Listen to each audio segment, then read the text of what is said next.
ರಾಮ್ ಮತ್ತು ಪ್ರೇಮ ಇಬ್ಬರು ಡಿಸೈಡ್ ಮಾಡ್ತಾರೆ ರಾಮ್ಗೆ ಮೋಸ ಮಾಡಿರೋಳಿಗೆ ಸರಿಯಾಗಿ ಪಾಠ ಕಳಿಸ್ಬೇಕು ಅಂತ. ಸ್ನೇಹನ ಮನೆಗೆ ಹೋಗ್ತಾರೆ. ಸ್ನೇಹನ ಮನೆಗೆ ಹೋಗಿ ಸ್ನೇಹನ ಹತ್ರ ನಿಜ ಒಪ್ಕೊಳ್ಳೋಕೆ ಹೇಳಿದಾಗ ಸ್ನೇಹ ನಿಜ ಒಪ್ಕೊಳ್ಳಲ್ಲ. ನೆಕ್ಸ್ಟು ರಾಮ್ ನರ್ಸ್ ಪೂಜಾನ ಕರೆಸಿ ನಿಜ ಹೇಳೋಕ್ಕೆ ಹೇಳಿದಾಗ ನರ್ಸ್ ಹೇಳ್ತಾರೆ, ಹೌದು ಸರ್, ಸ್ನೇಹ ಮ್ಯಾಮ್ ರಾಂಗ್ ಮೆಡಿಸನ್ ಕೊಟ್ಟಿದ್ದು, ಅದು ಅಲ್ಲದೆ ನನಗೆ ಏನಾರು ಹೇಳ್ತೀನಿ ಅಂತ ಅಂದರೆ ನನ್ನ ಕೆರಿಯರ್ ಸ್ಪಾಯ್ಲ್ ಮಾಡ್ತೀನಿ ಅಂತ ನನಗೆ ಧಮಕಿ ಹಾಕಿದ್ರು ಅಂತ ನಿಜ ಒಪ್ಕೊಂಡಾಗ ಸ್ನೇಹ ಸಿಟ್ಟು ಬಂದು ನರ್ಸ್ಗೆ ಹೊಡಿತಾಳೆ. ಮತ್ತು ಅವಳು ಇನ್ನೊಂದು ಕೈ ಮಾಡೋಕ್ಕೆ ಹೋದಾಗ ಪ್ರೇಮ ಅವಳನ್ನು ತಡಿತಾಳೆ. ತಡೆದ್ಬಿಟ್ಟು ನೀನೇ ಇದಕ್ಕೆಲ್ಲ ಕಾರಣ ಅಂತ ಪ್ರೇಮ ಸ್ನೇಹಂಗೆ ಬೈತಾಳೆ. ಆದರೆ ಈ ಕಡೆ ಸ್ನೇಹ ಬಂದು ರಾಮ್ ನೋಡು, ಪ್ರೇಮಂಗೆ ನನ್ನ ಮೇಲೆ ಸಿಟ್ಟಿದೆ, ಅದಕ್ಕೆ ಅವಳು ಹಿಂಗೆ ಮಾಡ್ತಾ ಇರೋದು, ನೀನು ಇವಳು ಮಾತು ಕೇಳಬೇಡ, ನನ್ನ ಮೇಲೆ ನಿನಗೆ ನಂಬಿಕೆ ಇಲ್ವಾ ಅಂತ ಹೇಳ್ಬಿಟ್ಟು ಕೇಳ್ಕೊಂಡಾಗ ಆಗ ರಾಮ್ ನೀನು ಇನ್ನೂ ಸುಳ್ಳು ಹೇಳ್ತಿದ್ಯಾ ಅಂತ ಹೇಳ್ಬಿಟ್ಟು ಸಿಟ್ಟು ಮಾಡ್ಕೊಂಡು ಅವನು ಆ ವಿಡಿಯೋನ ತೋರಿಸ್ತಾನೆ. ಆ ವಿಡಿಯೋ ತೋರಿಸ್ಬಿಟ್ಟು ಇನ್ನೂ ಅವಳು ಒಪ್ಕೊಳ್ದೇ ಇದ್ದಾಗ ಸ್ನೇಹಂಗೆ ಹೊಡೆದ್ಬಿಟ್ಟು ಇನ್ನು ಮುಂದೆ ನೀನು ನನ್ನ ಕಣ್ಣೆದುರುಗಡೆ ಕಾಣಿಸ್ಕೋಬೇಡ, ನನ್ನನ್ನು ಮುಟ್ಟಬೇಡ ಅಂತ ಹೇಳ್ಬಿಟ್ಟು ಹೊರಟೋಗ್ತಾನೆ. ನರ್ಸು ರಾಮ್ ಹಿಂದೆ ಹೋಗ್ತಾಳೆ. ಅದಾದಮೇಲೆ ಪ್ರೇಮ ಅವಳಿಗೊಂಥರ ವಿನ್ ಆಗಿರೋ ಥರ ಅಷ್ಟು ಸಂತೋಷ ಆಗಿ ಆ ಥರ ನಗಾಡ್ಕೊಂಡು ಹೊರಗಡೆ ನಿಂತ್ಕೊಂಡು ಡಿಸ್ಕಸ್ ಮಾಡ್ತಾರೆ. ನಾನು ಎಷ್ಟು ಆಸೆ ಪಡೋ ಒಂದು ಕೆಲಸನ ನನ್ನ ಕೈಲಿ ಮಾಡೋಕ್ಕಾಗ್ತಿಲ್ಲ, ನನ್ನ ಲೈಸೆನ್ಸ್ ಕ್ಯಾನ್ಸಲ್ ಆಗಿದೆ, ಏನಾಗುತ್ತೋ ಇಲ್ಲೋ ಮುಂದಕ್ಕೆ ಗೊತ್ತಿಲ್ಲ ಅಂತ ಪ್ರೇಮ ಮತ್ತು ಪೂಜನ ಮುಂದೆ ಹೇಳಿದಾಗ ಪ್ರೇಮ ಯೋಚನೆ ಮಾಡ್ತಿರ್ತಾಳೆ. ಅದಾದಮೇಲೆ ರಾಮ್ ಹೇಳ್ತಾನೆ, ನೀವಿಬ್ಬರು ಆಟೋ ಮಾಡ್ಕೊಂಡು ಮನೆಗೆ ಹೋಗಿ, ನಾನು ಕೌನ್ಸಿಲಿಂಗ್ ಮೀಟಿಂಗ್ ಹೋಗಿ ಬರ್ತೀನಿ ಅಂತ. ರಾಮ್ ಆ ಕಡೆ ಹೋದಾಗ ಪ್ರೇಮ ನರ್ಸ್ ಹತ್ರ ಕೇಳ್ತಾಳೆ, ನಿಮಗೆ ರಾಮ್ ಸರ್ ಮೇಲೆ ಬಂದಿರೋ ಒಂದು ಅಪವಾದನ ಮುಗಿಸ್ಬೇಕು ಅಂತ ಮನಸ್ಸಲ್ಲಿಲ್ವಾ ಅಂತ ಕೇಳಿದಾಗ ನನಗಿದೆ ಅಂತ ಅಂತಾಳೆ. ಅದಕ್ಕೆ ಸರಿ ಆಯ್ತು, ಈಗ ಮಿನಿಸ್ಟರ್ ಯಾವ ಹಾಸ್ಪಿಟಲಲ್ಲಿ ಅಡ್ಮಿಂಟ್ ಆಗಿದ್ದಾರೆ, ನಾನು ಅಲ್ಲಿಗೆ ಕರ್ಕೊಂಡೋಗಿ ಅಂತ ಕೇಳಿದಾಗ ನರ್ಸ್ ಅವಳನ್ನು ಆ ಹಾಸ್ಪಿಟಲ್ಗೆ ಕರ್ಕೊಂಡು ಹೋಗ್ತಾರೆ. ಕರ್ಕೊಂಡು ಹೋದಾಗ ಮಿನಿಸ್ಟ್ರಿಗೆ ಪ್ರಜ್ಞೆ ಬಂದಿರುತ್ತೆ. ಮಿನಿಸ್ಟ್ರು ಕೂತ್ಕೊಂಡು ಮಾತಾಡ್ತಿರ್ತಾರೆ. ಮಿನಿಸ್ಟ್ರಿಗೆ ಗೊತ್ತಾಗುತ್ತೆ ರಾಮ್ನ ಇವರೆಲ್ಲ ಸಾಯಿಸೋಕೆ ಹೋಗಿದ್ರು ಅಂತ. ಆಗ ಮಿನಿಸ್ಟ್ರು ಬೈತಾರೆ, ನೀವು ಈ ಥರ ಮಾಡಬಾರ್ದು, ಕಾನೂನನ್ನ ಕೈಗೆ ತಗೋಬಾರ್ದು ಅಂತ ಇವ್ರ ಫ್ಯಾಮಿಲಿ ಡಿಸ್ಕಷನ್ ಮಾಡ್ತಾ ಇರುತ್ತೆ. ಪ್ರೇಮ ಬರ್ತಾಳೆ. ಪ್ರೇಮ ಬಂದು ಮಿನಿಸ್ಟ್ರು ನೋಡಬೇಕು ಅಂತ ಕೇಳಿದಾಗ ಅವರು ಬಾಡಿ ಗಾರ್ಡ್ಸು ಒಳಗಡೆ ಬಿಡೋಲ್ಲ. ಅದು ಮಿನಿಸ್ಟ್ರಿಗೆ ಕೇಳಿಸುತ್ತೆ. ಅದಾದಮೇಲೆ ಮಿನಿಸ್ಟ್ರು ಅವಳನ್ನ ಬರೋಕ್ಕೆ ಹೇಳ್ತಾರೆ. ಬಂದಮೇಲೆ ಅವಳು ನಾನು ಡಾಕ್ಟರ್ ರಾಮ್ ಅವ್ರ ಹೆಂಡತಿ ಪ್ರೇಮ ಅಂತ ಹೇಳಿದಾಗ ಮಿನಿಸ್ಟರ್ ಹೆಂಡತಿ ಮತ್ತು ಅವ್ರ ಮಗ ಇಬ್ಬರು ಪ್ರೇಮಂಗೆ ಬೈತಾರೆ. ಪ್ರೇಮಂಗೆ ಬೈದ್ಬಿಟ್ಟು ಇಲ್ಲಿಂದ ಹೊರಟೋಗೋಕೆ ಹೇಳ್ದಾಗ ಪ್ರೇಮ ತುಂಬ ಅಂಗ್ಲಾಚಿ ಬೇಳ್ಕೊಂಡು 2 ನಿಮಿಷ ಮಾತಾಡ್ತೀನಿ ಅಂತ ಹೇಳಿ ಮಾತಾಡೋಕ್ಕೆ ಸ್ಟಾರ್ಟ್ ಮಾಡ್ತಾಳೆ. ಮಾತಾಡಿ ಎಲ್ಲ ನಿಜನೂ ಹೇಳ್ತಾಳೆ. ಆಗ ಅವರು ಒಪ್ಪಲ್ಲ. ಅದಾದಮೇಲೆ ನರ್ಸ್ ಸಹ ಹೇಳಿದಾಗ ಸ್ವಲ್ಪ ಒಪ್ತಾರೆ. ಅದಾದಮೇಲೆ ಅಲ್ಲಿದ್ದಿದ್ದು ಒಂದು ಡಾಕ್ಟ್ರು ಬಂದು ಅವ್ರು ಏನಂತ ನನಗೆ ಗೊತ್ತು, ಅವ್ರು ಈ ಥರ ಕೆಲಸ ಮಾಡೋಕ್ಕೆ ಸಾಧ್ಯ ಇಲ್ಲ ಅಂತ ಇನ್ನೊಬ್ರು ಡಾಕ್ಟ್ರು ಬಂದು ಹೇಳಿದ್ಮೇಲೆ ಮಿನಿಸ್ಟ್ರು ಓಕೆ ಅಂತ ಒಪ್ಕೊಳ್ತಾರೆ. ಅದಾದಮೇಲೆ ಪ್ರೇಮ ಮಿನಿಸ್ಟ್ರ್ ಹತ್ರ ಕೈ ಮುಗಿದು ಮತ್ತು ಕಾಲಿಗೆ ಬಿದ್ದು ಕೇಳ್ಕೊತಾಳೆ, ನನ್ನ ಗಂಡನ ಲೈಸೆನ್ಸ್ನ ವಾಪಸ್ ಕೊಡಿಸಿ, ನನ್ನ ಗಂಡ ಚಿಕ್ಕ ಏಜಿಂದನೂ ಒಳ್ಳೆ ಡಾಕ್ಟ್ರ್ ಆಗಬೇಕು ಅಂತಲೇ ಇದ್ದರು, ಇವತ್ತು ಅವನಿಗೆ ಈ ಥರ ಆಗಿರೋದು ಅವನಿಗೆ ತಡ್ಕೊಳಕ್ಕಾಗ್ತಿಲ್ಲ ಅಂತ ಪ್ರೇಮ ಜೋರಾಗಿ ಅಳ್ತಾ ಇರ್ತಾಳೆ. ಅದಾದಮೇಲೆ ಮಿನಿಸ್ಟ್ರ್ ಹೇಳ್ತಾರೆ, ನಿನ್ನ ಗಂಡ ತಪ್ಪು ಮಾಡಿಲ್ಲ ಅಂತ ಅಂದಮೇಲೆ ಅವನಿಗೆ ಲೈಫ್ ಸರಿ ಮಾಡೋ ಜವಾಬ್ದಾರಿ ನಂದು, ನೀನು ಇವಾಗ ಆರಾಮಾಗಿ ಮನೆಗೆ ಹೋಗು ಅಂತ ಹೇಳಿ ಕಳಿಸ್ತಾರೆ.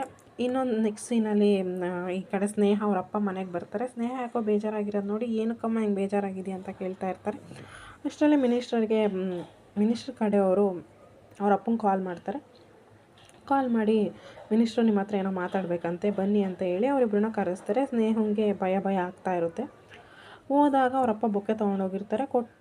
ಕೊಡ್ತಿದ್ದಂಗೆ ಹೇಗಿದ್ದೀರಾ ಅಂತ ಕೇಳಿದಾಗ ನಿಮ್ಮಂಥ ಡಾಕ್ಟ್ರ್ ಇರಬೇಕಾದ್ರೆ ನಾವೇನು ಚೆನ್ನಾಗಾಗಿರುತ್ತೆ ಅಂತ ಮಿನಿಸ್ಟ್ರಿಗೆ ಬೈತಾರೆ. ಅದಾದಮೇಲೆ ಅವ್ರ ಹೆಂಡತಿ ಸ್ನೇಹಂಗೆ ಹೊಡಿತಾರೆ. ಇದೆಲ್ಲ ನೋಡಿ ಸ್ನೇಹ ಅಪ್ಪಂಗೆ ಏನಾಗ್ತಿದೆ ಅಂತ ಗೊತ್ತಾಗಲ್ಲ. ಆಗ ಮಿನಿಸ್ಟ್ರ್ ಹೇಳ್ತಾರೆ, ನನಗೆ ರಾಂಗ್ ಮೆಡಿಸನ್ ಕೊಟ್ಟಿರೋದು ನಿಮ್ಮ ಮಗಳು ರಾಮ್ ಅಲ್ಲ, ರಾಮ್ ಹೆಂಡತಿ ಪ್ರೇಮ ಬಂದು ನಮಗೆಲ್ಲ ಹೇಳೋಗಿದ್ದಾರೆ ಅಂತ ಹೇಳಿದ್ದು ಕೇಳಿ ಅವ್ರ ಅಪ್ಪಂಗೆ ಫುಲ್ ಶಾಕ್ ಆಗಿ ಅವರಪ್ಪ ಅವಳಿಗೆ ಬೈತಾರೆ, ನೀನು ಅಂಥ ದೊಡ್ಡ ಕಾಲೇಜಲ್ಲಿ ಓದಿಸ್ದೆ, ಪ್ರಾಕ್ಟೀಸು ನೀನು ಚೆನ್ನಾಗಿ ಮಾಡ್ತಿದ್ದೆ, ಯಾಕೆ ಹಿಂಗೆ ಮಾಡಿದೆ ಅಂತ ಅವಳನ್ನ ಕೇಳ್ತಾ ಇರ್ತಾರೆ. ಅಷ್ಟರಲ್ಲಿ ಮಿನಿಸ್ಟರ್ ಹೆಂಡತಿ ಇವಳನ್ನ ಸುಮ್ಮನೆ ಬಿಡಬಾರ್ದು, ಪೊಲೀಸ್ ಸ್ಟೇಷನ್ಗೆ ಹಾಕಿ ಜೈಲಿಗೆ ಹಾಕಿ ಅಲ್ಲಿ ಮುದ್ದೆ ಮುರಿಯಂಗೆ ಮಾಡಬೇಕು ಅಂತ ಹೇಳಿದ್ದು ಕೇಳಿ ಸ್ನೇಹ ಅಪ್ಪ ಶಾಕ್ ಆಗಿ, ಇಲ್ಲ ನೀವು ಆ ಥರ ಏನೂ ಮಾಡಬೇಡಿ, ನಾನು ಇವಳಿಗೆ ಬುದ್ಧಿ ಕಲಿಸ್ತೀನಿ, ಇವಳನ್ನ ಮತ್ತೆ ಡಾಕ್ಟರ್ ಪ್ರಾಕ್ಟೀಸ್ ಮಾಡ್ದಂಗೆ ಮಾಡ್ತೀನಿ ಅಂತ ಸ್ನೇಹ ಅವರಪ್ಪ ಬೇಡ್ಕೊಂಡ್ಮೇಲೆ ಮಿನಿಸ್ಟ್ರು ಸರಿ ಆಯಿತು, ನೀವು ಒಳ್ಳೆ ರೆಪ್ಯುಟೇಡ್ ಮನುಷ್ಯ ಅಂತ ಹೇಳಿ ನಾನು ಏನೂ ಆ್ಯಕ್ಷನ್ ತಗೊಳ್ತಿಲ್ಲ, ಇನ್ನು ಮುಂದೆ ಯಾವುದೇ ಕಾರಣಕ್ಕೂ ಹಿಂಗಾಗಬಾರ್ದು, ಹಿಂಗಾದರೆ ನಿಮ್ಮ ಹಾಸ್ಪಿಟಲ್ನ ನಾನು ಕ್ಲೋಸ್ ಮಾಡ್ತೀನಿ ಅಂತ ಹೇಳ್ತಾರೆ. ನೆಕ್ಸ್ಟ್ ಸೀನಲ್ಲಿ ಕಾವ್ಯ ಕ್ಯಾರೆಟ್ ಹಲ್ವಾ ಪ್ರಿಪೇರ್ ಮಾಡ್ತಿರ್ತಾಳೆ ಮನೇಲಿ.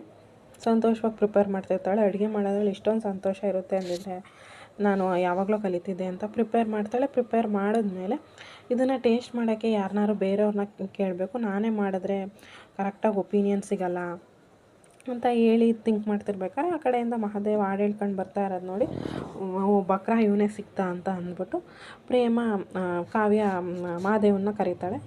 ಕರೆದಾಗ ಮಹಾದೇವಂಗೆ ಡೌಟ್ ಬರುತ್ತೆ, ಇದೇನಿದು ಕಾಡು ರಾಕ್ಷಸಿ ಇಲ್ಲಿಂದ ಕರಿತಾವಳಲ್ಲ, ಈ ಥರ ಇಷ್ಟೊಂದೆಲ್ಲ ಚೆನ್ನಾಗಿ ನನ್ನ ಕರೆದಿಲ್ವಲ್ಲ, ಇದ್ಯಾಕೆ ಹಿಂಗೆ ಕರಿತಾವಳೆ ಅಂತ ಮಹಾದೇವ ಡೌಟಿಂದನೇ ಅವಳನ್ನ ನೋಡ್ತಾ ಇರ್ತಾನೆ.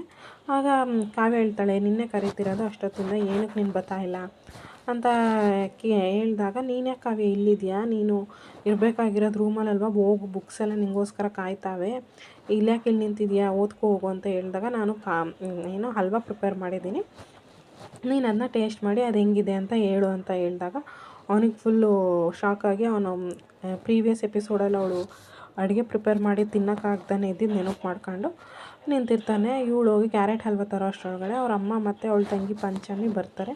ಅವ್ರ ಅಮ್ಮಂಗೆ ಗೊತ್ತಾಗುತ್ತೆ ಇವಳು ಏನೋ ಪ್ರಿಪೇರ್ ಮಾಡಿದ್ದಾಳೆ ಅಂತ.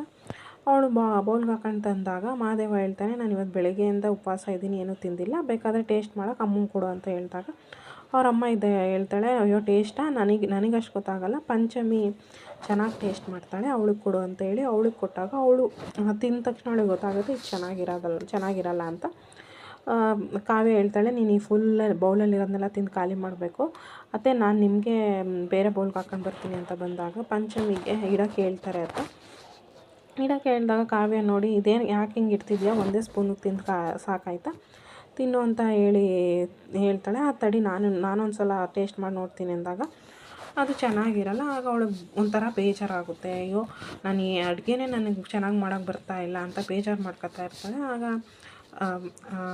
ಅವ್ರ ಅತ್ತೆ ಹೇಳ್ತಾಳೆ, ನೀನು ಈಗಿನ್ನೂ ಹೊಸ್ದಾಗಿ ಅಡುಗೆ ಕಲಿತಾ ಇರೋದಲ್ವ, ಈ ಥರ ಆಗುತ್ತೆ, ಮುಂದೆ ಕಲಿತಾ ನಿನಗೆ ಗೊತ್ತಾಗುತ್ತೆ ಅಂತ ಹೇಳಿ ಹೊರಟೋಗ್ತಾಳೆ. ಬಟ್ ಕಾವ್ಯ ಅಳ್ತಾ ಇರ್ತಾಳೆ. ನೆಕ್ಸ್ಟ್ ಎಪಿಸೋಡಲ್ಲಿ ರಾಮ್ ಮತ್ತು ಪ್ರೇಮಂದು ಒಂಥರ ರೊಮ್ಯಾಂಟಿಕ್ ಸೀನ್ ಥರ ತೋರಿಸ್ತಾರೆ. ಅಂದರೆ ಪ್ರೇಮ ರಾಮ್ ಇಷ್ಟಪಡ್ತಾ ಇದ್ದೀನಿ ಅಂತ ಹೇಳೋ ಥರ ತೋರಿಸ್ತಾ ಇರ್ತಾರೆ. ಅದನ್ನು ನೋಡಿ ರಾಮ್ಗೆ ತುಂಬ ಸಂತೋಷ ಆಗುತ್ತೆ.